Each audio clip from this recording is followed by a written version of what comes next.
It was interesting to me, I think, that this whole 2-day session and that first excellent panel kicked off with specific mention of the role that funders and funding is playing in the growth of class actions. And so I think it's terrific that we can move straight into a panel which can dive down into some of those aspects in detail.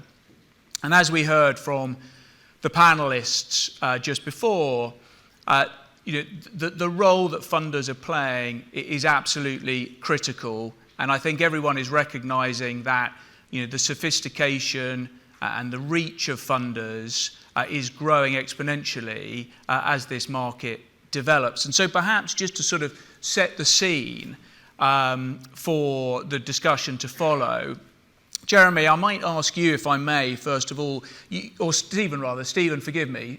Stephen, I might ask you first of all, if I may, can you just talk a little bit about what you're seeing as driving the growth of collective actions, both in the UK and internationally, and particularly, of course, how you see the funders' role in that and how that's been changing and might continue to evolve?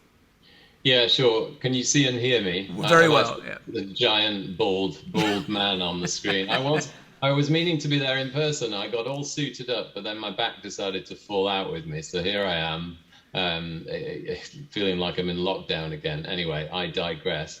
The funders' role. Well, there's no doubt that my industry, the funding industry, has developed and grown quite rapidly in the last 10 years. And it means that there's more capital available, more money available from a different source in order to fund claims such as class actions. And class actions tend to be very large. The damages tend to be, or headline damages at least, significant, but also the costs are significant. And if you're in a jurisdiction like the UK or Australia, where there is a loser pays principle, you're also carrying the risk, if the claim is unsuccessful, of paying quite a healthy portion of your opponent's costs. So it's quite difficult for claimants to get together as a group and pool their own money and resource to take on those sorts of claims when you have other options like the funding option where they can take away the burden of the risk. So look, I'm completely accepting of the fact that the litigation funding industry has played an important role in the development of class actions across the world. And I suppose if you're looking in the US or Canada, the equivalent would be law firms who run these sorts of cases on contingency fees, and they're well used to taking that sort of risk, paying for the experts and other disbursements in the case. And it's the same thing, which is the availability of an option where somebody will take away that risk and cost burden that you have as a claimant or class member if you're going to join these sorts of claims. So that's the funding contribution, but there are lots of factors for me which have driven growth, and funding is only one of them, and it's certainly not the only one. It's the development of expertise across our community, our industry. That includes economists, other experts, solicitors, barristers, funders, and importantly, the judiciary. You are finding judges who are becoming much more familiar with managing the largest group actions, which is very important. There are fewer conflicts. It isn't just, I used to struggle in the beginning when I joined Harbour, where we were considering a good claim against a very large institutional defendant, and you would know that their lawyers would be high quality. Say it would be Freshfields, Linklaters, Herbert Smith Freehills. Trying to find lawyers on the claimant side that weren't just a match for those lawyers, but could be more than a match, was harder 10 years ago than it is now, because you have boutique firms who have set up that are so-called conflict-free. But we've also seeing larger full-service firms taking a harder line on so-called commercial conflicts, where there might be an aspiration to work with this potential defendant in a big litigation claim. And the litigation teams are saying, no, that's not a conflict. We're going to get involved. I have direct experience of that with Mishcon Durea, with whom we do quite a lot of work. And I'll stop talking in a minute, but other factors for me which drive growth: general entrepreneurialism of lawyers, especially funders, yes, but of lawyers willing to take a bit more risk on their whip, on time that they spend looking at potential matters, helping potential claimants just to consider whether or not there is a claim, and just general supporting comments from judiciary around the world in relation to class actions. There's a lot of noise and there's a lot written about class actions. Some of it's negative, but you can see numerous positive comments from judges, their view being that if you have victims of mass harm, they must have a means of redress. And it's unacceptable, frankly, for there to be a legal system that is supposedly top tier that cannot provide them with or facilitate them seeking redress when you know that individually their claims are too small to bring against a very large, well-resourced defendant. So that's saying a lot, but yeah, funding plays an important part in growth, but there are other factors as well. No, that's really helpful, and as you know, as a comprehensive list, you touched on a number of issues which I think we'll come back to over the course of the next 30 minutes. Jeremy, from your perspective, do you see it in the same way as Stephen? Are there other aspects that you would add to Stephen's description? Yeah, I mean, coming second in a discussion like this with somebody like Stephen going first, you're clearly going to be agreeing with a good chunk of that. I mean, I think without wishing to promote that fantastic volume that you waved earlier on, I mean, one of the reasons we wrote that article was to try and give a bit of balance to the idea that class actions are fantastic things that funders should be spending every moment of the day looking for. We haven't yet done a qualitative analysis of the wins and the losses of these group claims, but there's no doubt that they certainly, yes, present gold at the end of rainbows, but they are equally extremely risky types of vehicles for which claims can be brought. You only need to look at what happened last week to see that. And when you know that's a funded case, you know that funders standing behind those sorts of cases are clearly concerned about the way they go. Because we're in an immature industry in group action space, you have to accept that most of these claims are going to go up the judicial ladder. And from a funder's perspective, you do not want to evaluate risk and assume that a case has to go to the Supreme Court in order to get clarity as to whether you should be funding the case in the first place or not. And we've just put out something, or we're about to put out, if we haven't already, in relation to last week's case, which essentially suggests one needs to go back to the basics partly to see whether these claims really are good or not. And there is this assumption inherent, I think, in certainly lots of law firms at the moment and lots of funders who are seeking to deploy capital, that just because the claim's got a lot of people in it, it automatically is going to be a great claim to fund. And of course, that begs a number of questions as to whether, in fact, the individual claim, if he was on his own, would have a good claim himself. And that's what Lord Leggett was saying last week. And it seems to be a pretty good test from my perspective. Before one jumps into these claims, one just has to step back and understand whether the actual individual, if he was on his own, would have a claim. Yes, it's true that he might have difficulty because he's going to be suing a huge institution and his claim is small, but that doesn't actually mean that he still doesn't have a good claim or not. And those sorts of questions are questions that we're asking ourselves all the time in different fields, whether it be environmental claims, data protection claims, securities claims. Courts go both ways and are challenging us in all directions in each of the jurisdictions in which we're funding. So it's definitely a growth area, and I do think that the funders have, the lion's share responsibility for that. And I think some of the factors that Stephen's mentioned clearly flow from the fact that there is a knowledge that there's a backer that's going to be interested. But with cases going against the funders, as they have, unfortunately, quite regularly over the last 18 months, you're not going to necessarily assume that every single case that has got a lot of people in it will get funded. And there'll be a lot of shopping around of cases. And the more they go around the market is very small. And I don't think necessarily bad cases that are brought as group actions are at all helpful to the industry. And that's something that we're certainly alive to.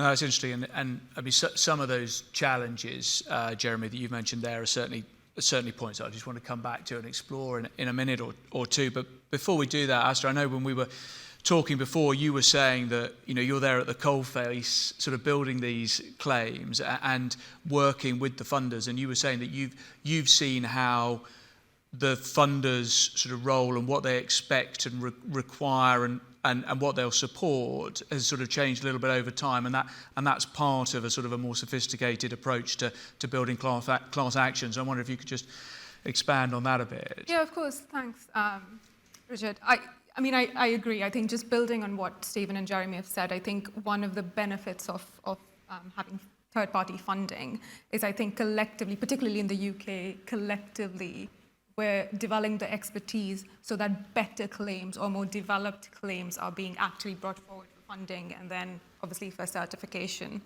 And I think when I first started on the Govia Thames Link railway case back in 2018 versus even now, there's been a huge, I think in my opinion, positive shift towards how the process is working with the funders, with the legal team.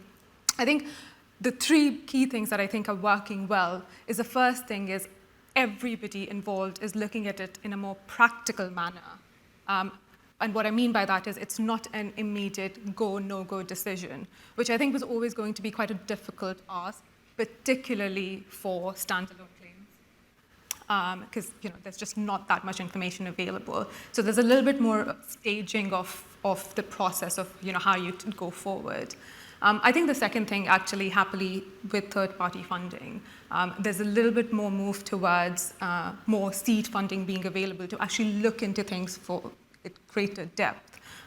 As with everything, there's always the opportunity cost with the legal team, with the experts of, are you going to be working on mergers and stuff that are going on versus developing a case.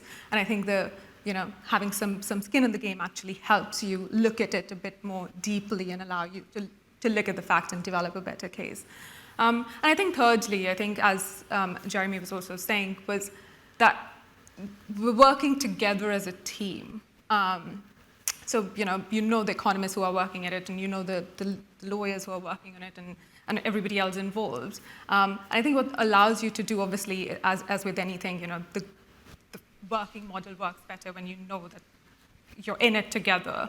But I think from a funder's perspective, I hope anyway, I think what that allows you to see is there's a team that's ready to go, that works well together, and they know what they're doing, and there's going to be continuity as you go forward. So I think all of that together is helping with growth in a more positive way, in a more developed way, in my opinion. That's great.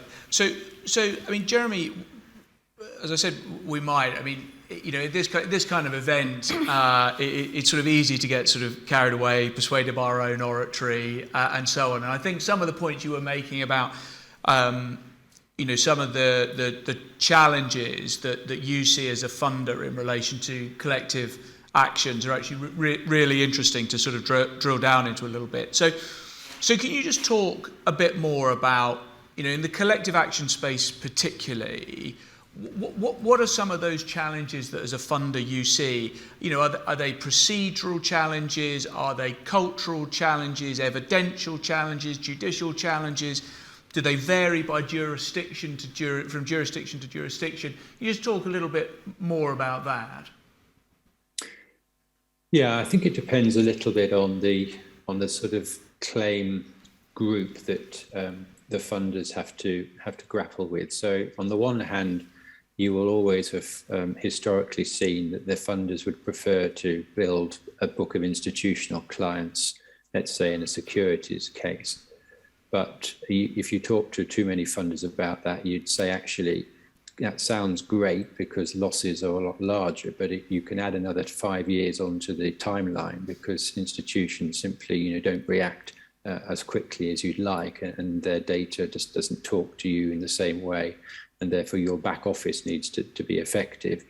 Going to the other end of the spectrum, you pick up a case where you can very easily get retail very enthusiastic about a claim, particularly if they're invited to join it and it's no win, no fee, and there's no risks, and it's all sort of fancy websites that are telling you that. But of course, those low value claims, and I suppose we all know the sort of archetypal case that Which ran years ago with the football shirts. And the problem that creates is that, yes, I mean, these people don't have the evidential support that you need. Websites setting up claims is not a good way of proceeding, although you'll be told, and if I were in the audience now, people will be banging me on the head because there are obviously people who are doing that in the audience. So I apologise for that. But the fact is you can't rely necessarily on data to drive these cases through when you actually ultimately need witness statements and evidence to support judges who actually, as you can tell from the decisions that are coming out, like to go back to basics. And the question as to how you go back to basics with a 4 million audience, it is a challenging one. But I think unless you have the confidence that you're going to have a database where you can, in a securities case, you can demonstrate reliance. If you're in an environmental case and you've accused a multinational oil company of causing damage, well, you need to know what that damage is, when it was done, what's happened. This thing has to be done contemporaneously. If you're looking at cases 20 years down the line, you inevitably, got problems. And one of the biggest difficulties that I think we've faced in the industry, bringing these claims against well-resourced defendants, and particularly this is the case of the securities industry, is that there's been a naivety, I think, in the legal side to begin with, that the claims are just very straightforward claims, and there's a big problem. Obviously, the share price has gone down, and therefore it's all going to be, very clearly easy to deal with, and that's because the presumptions of proof in different jurisdictions have allowed fraud in the market type concepts to be sort of thought through. And then suddenly there's a great big shock when the judiciary get a hold of this and say, well, what on earth's where's your reliance evidence? Where is your issue about knowledge within the business? And it suddenly dawns on everybody that this is a hell of a lot more complicated than people have actually originally thought. And when you're facing a defendant that's got a corporate practice that's doing this for a living and is and as your practice, for example, constantly advising on prospectuses, whether boards should be putting this or that in, for some firm to come along and say, oh, well, it's very bad what's happened without the knowledge, it's obviously taken an awful lot of time to try and get that sort of balance of education more even. And these are the difficulties I think we have in across each jurisdiction. And it's only, unfortunately, through practice and some knockbacks that people will up themselves in the game, and then the quality of the cases will develop and improve. And I think we're gradually going to see, in fact, that the cases that are brought, there might be fewer of them, but the ones that are brought are going to be much more interesting from a legal perspective because the work will have been done at the coalface. That's interesting. And I mean, Stephen, I could kick it over to you, and maybe I could ask then if you, given what I know is your sort of particular expertise in Australia, class action landscape amongst other places, to just sort of pull back the focus for us a little bit and give a kind of an international overview and say a little about other jurisdictions and the kind of challenges that you kind of can see there, whether it's heterogeneous regulations across different jurisdictions or changes in the regulations within one jurisdiction. Sure. Can you hear me? Yeah. Yeah, good. Start with Australia. So Australia nothing's perfect. It never is. And so, of course, their class action regime is not perfect. However, it is mature, it's robust, and it's dealt with lots of satellite litigation over nuances of how the system works, which we're going to have to deal with in the UK with our competition regime, which, it's 6 years old, but it's only just started certifying claims. Point being that the Australian system is a good system and it's ironed out a lot of difficulties. Unfortunately, in recent times, over the last 12 to 24 months, it's got very mixed up in politics. What you have in Australia is now some very experienced judges who you'd have to describe them as experts in managing class actions, front and center of their mind is what is in the best interests of the class. They are interventionist in relation to funders and what funders might get by way of their return. They're interventionist in many ways. The courts do a very good job of regulating the class action space in Australia. But like I said, it's got mixed up in politics. And now we have hastily introduced regulations for funders and class actions, which Australia's own regulator, ASIC, has publicly stated are not fit for purpose. They don't help class members in any way. What they actually do is restrict the ability to bring class actions, good claims against defendants. So it's helping the corporate defendants who don't want these claims to be brought. And then the Australian government has just proposed a new bill, which if it goes through, will further restrict the ability to bring class actions and funding. They're in essence throttling the class action industry in Australia. Some might think that's great, but you have to bring it back to forget funders and lawyers and everything else.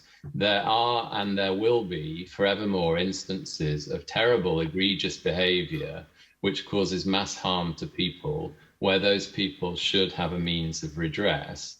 And when you restrict the ability of those people to seek that redress, that's not a good thing. The regulator fines and punishes people for their acts, but it doesn't deal with the damage suffered by the victims of those acts. So look, that's Australia.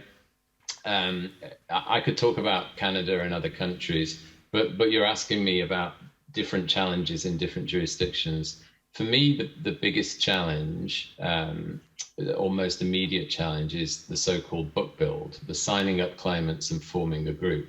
And I think it's necessary for us, funders as an industry, but also everybody involved in class actions, including on the defence side, perhaps, to educate the judiciary more about what is involved in forming a group. If I were to give an example, we are funding one of the 3 claims that's been certified in the UK by the Competition Appeals Tribunal, an opt-out class action against BT. And that has been certified. One of the arguments run by the defendant against certification was that this should not be an opt-out class action, it should be opt-in, that all the class members should be signed up. Now, there are approximately there are over 2 million class members. Set aside the fact in BT that they're firmly within the vulnerable category because they're elderly, they're more prone to being scammed, etc. It is hard to sign up a group of 10 people and manage them. Harder for 100, harder for 1,000. You see where I'm going. To even suggest that you would have any ability to sign up millions of people, that they would each require a retainer with the law firm, each would require a funding agreement with the funder, then you have to find a way to manage that group. It's incredibly cumbersome. It is incredibly expensive. It's very time consuming. It's just not proportionate.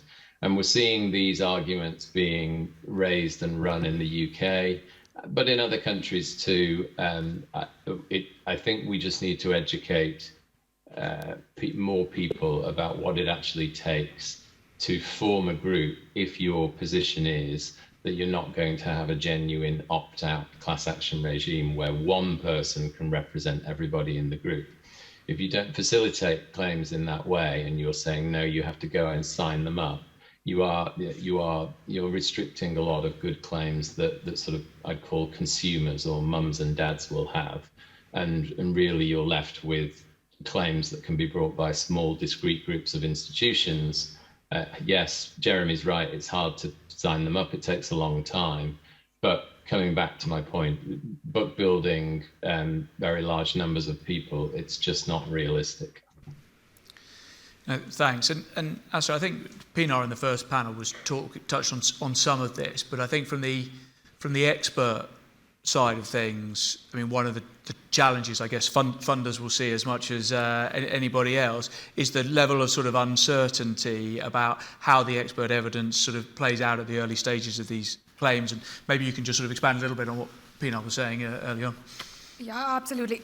Sorry, excuse me. I couldn't agree more with Pinar, and I think we've all been in that place. And I think as much as we're growing with, again, I'll speak about the UK in particular because it's a more evolving regime, but I think one of the things that we constantly battle with is, how far do you have to go, particularly pre-certification, but actually it's about before disclosure.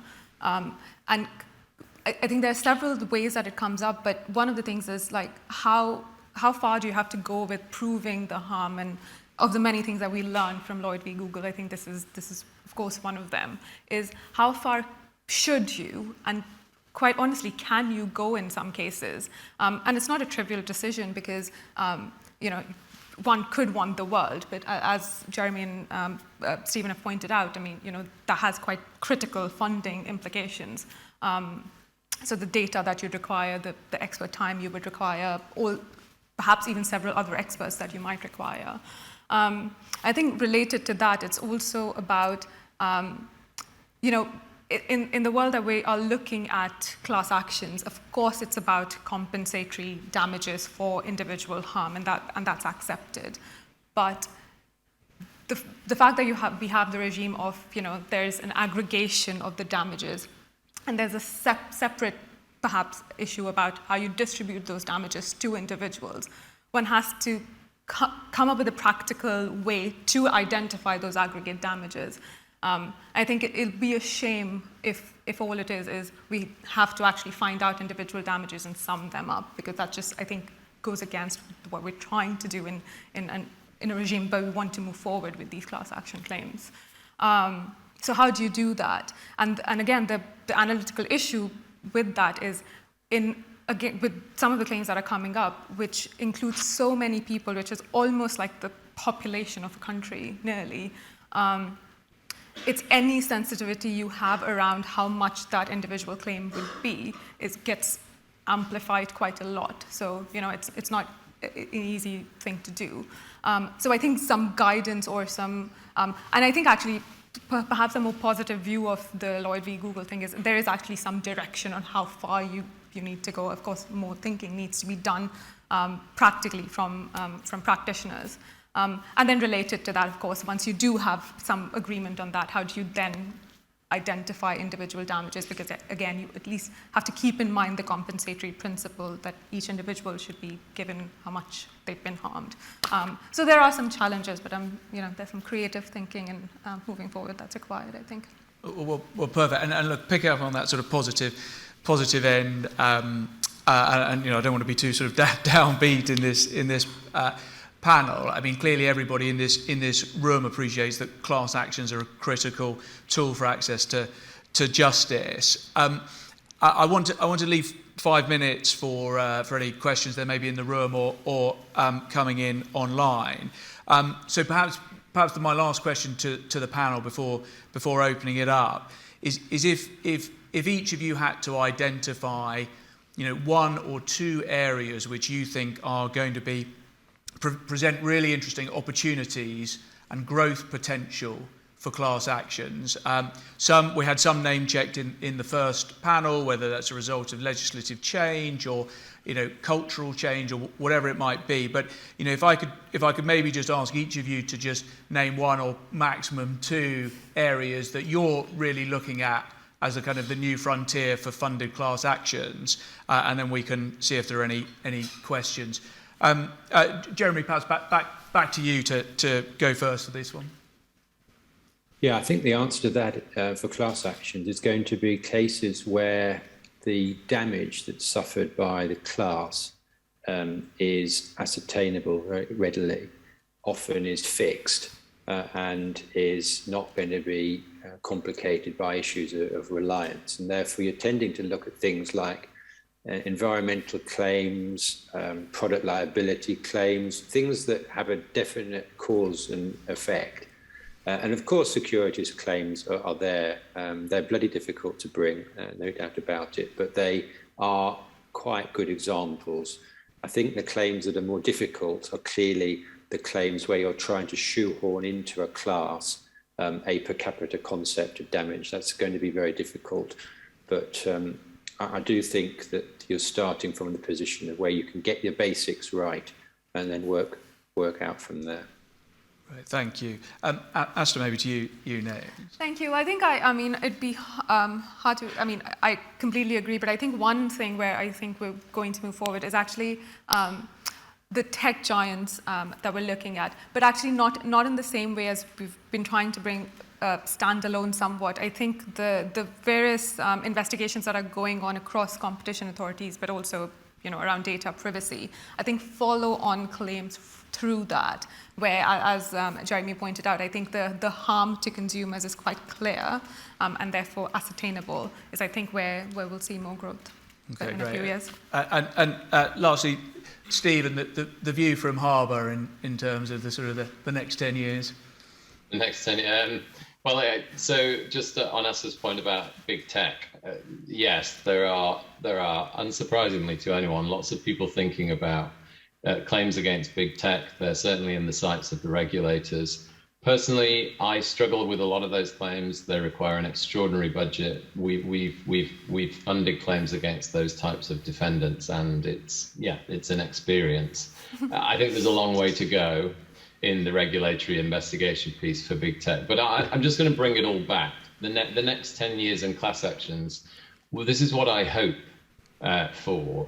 I do expect there to be more growth, but lawyers have a bit of an obsession talking about floodgates, which drives me nuts, although I'm a hypocrite because in my last article, I think I used the word 4 times. But I expect more slow, measured growth around the world. What I want to see more of in Europe, because Europe is where the class actions are really they're at the beginning of their life cycle. You don't have a Canada or a US or an Australian mature, robust generic regime, but they're all starting to embrace group claims, and they will get more and more experience in them. But what I want to see is a much clearer method of, frankly, a statutory framework to support more good consumer claims. So it comes back to my book build point, really. You do have situations, you will continue to have situations where there has clearly been egregious behavior by X defendant, which has caused mass harm to people whose individual claims might be small, but they have been harmed en masse. And it is not enough for the egregiously behaved defendant to be fined by the regulator. There should be a means of those consumers seeking redress. And I'm focusing on that in relation to the ESG space, all different types of claim, but I'm just looking for more of those large consumer type claims to be properly facilitated. And I do think that is an area that it's going to be a topic of conversation over the next 10 years, because if you think about the people who, if you like, have most need of seeking redress, of getting justice, it's those people who have absolutely no way. There's not possible for them to take on the defendant with their own resources. It's impossible. You need to have some way of helping those people. And when we are not the shining white knights who are going to solve that problem, that has to be solved on a group basis, including government, judiciary, the legal industry, etc. But yeah, so that's what I'm hoping to see over the next 10 years. All right, no, that's great. Well, look, let's just in the last sort of couple of minutes remaining, see if there are any questions in the room or online. Sir. Thank you very much. Mark Volker, I'm a claimant side economist. Stephen mentioned the problem of conflicts of interest amongst the large full-service law firms and the aggressive approach taken to managing conflicts by some firms. Is there a related problem, if not greater problem, of conflicts of interest amongst experts, in particular the large economic consultancies who've acted for both claimants and defendants in very closely related cases? And so does there need to be a much stronger line taken by the courts on managing conflicts of interest and protecting the independence and objectivity of independent experts? Well, that's a great question, and I mean, I think it feels like one naturally asked of you to lead on. I mean, perhaps you can just talk about how your own institution looks at conflicts, and we can talk maybe a little bit about how we think the court might. Yeah, of course I can. I think kind of actually happily I've been both on the defendant side and on the claimant side, somewhat in different firms. But I completely agree. I mean, and it's not actually just a class action related problem. I think even in a lot of the other litigations which are going on, for instance, the European Trucks Cartel, which I think every economist in the UK and world over is involved in, I think it's a difficult thing to manage. That being said, I think kind of, I'm sure that's true for the legal end as well, but I think from my experience, we've become accustomed to deal with that in that, you know, the Chinese walls that occur, different experts, different teams, just the confidentiality and the knowledge of that. So I do understand there are sensitivities, but I think we're used to it from having worked on it for a while. So I think it's just the knowledge that you are an independent expert and you have to do the best for your client. I think that is just, or for the court. I think that's just a knowledge, and that's how we've been working on it practically, from my experience. Mm. Yeah, I mean, just my own two penneth on that is, I mean, I think my own view is likely to be an uphill battle to persuade the court that sort of properly reputable experts are conflicted by virtue of the fact that some other part of the firm has acted on the other side in some other case. I mean, you're talking about a judiciary who's accustomed to seeing barristers from exactly the same chambers appearing on both sides of a case, and I think there's a sort of a relatively high degree of judicial deference to professional independence, and the ability for that to be managed by institutions like, you know, principal economics. So that I think would be my view. There was a question over there.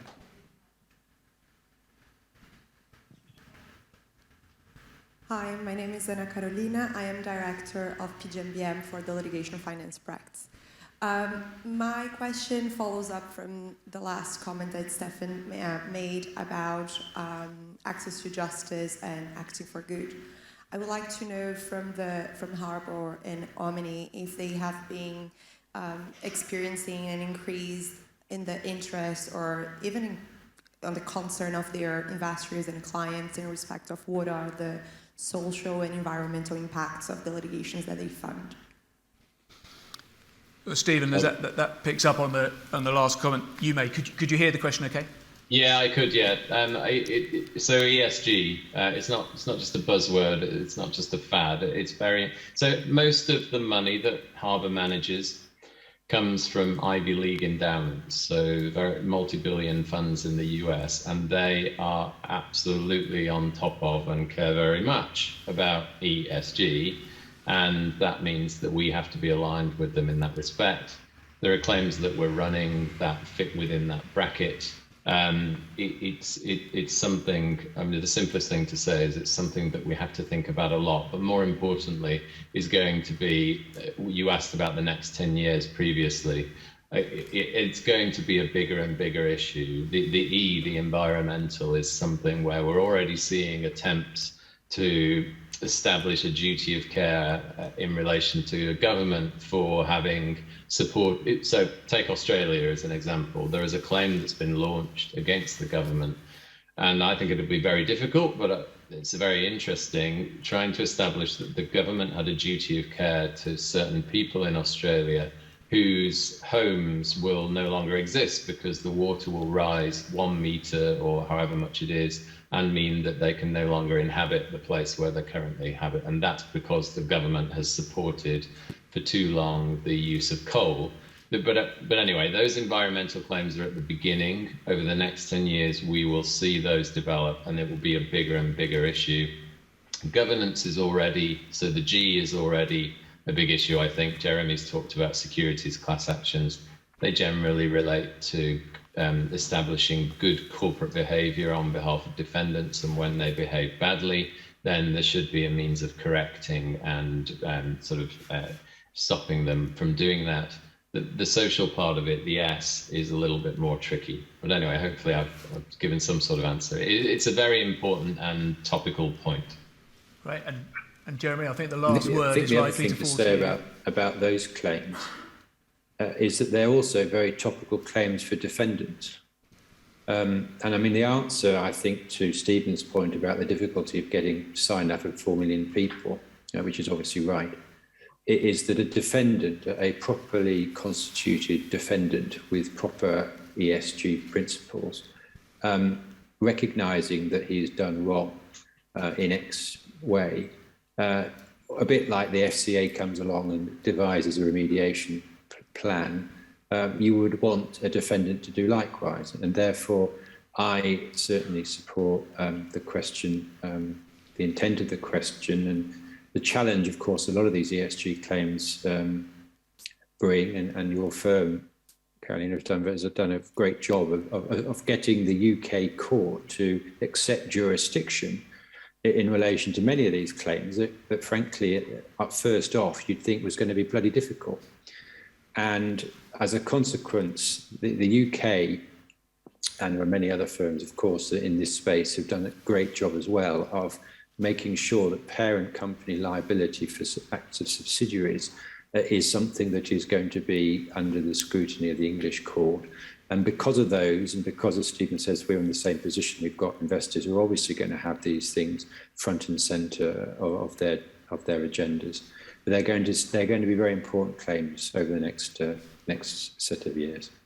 Terrific. Thanks, Jeremy. So I think that brings us to the end of our allotted time. So it only remains me to thank Aastha, Jeremy, and perhaps in particular Stephen for battling through the pain.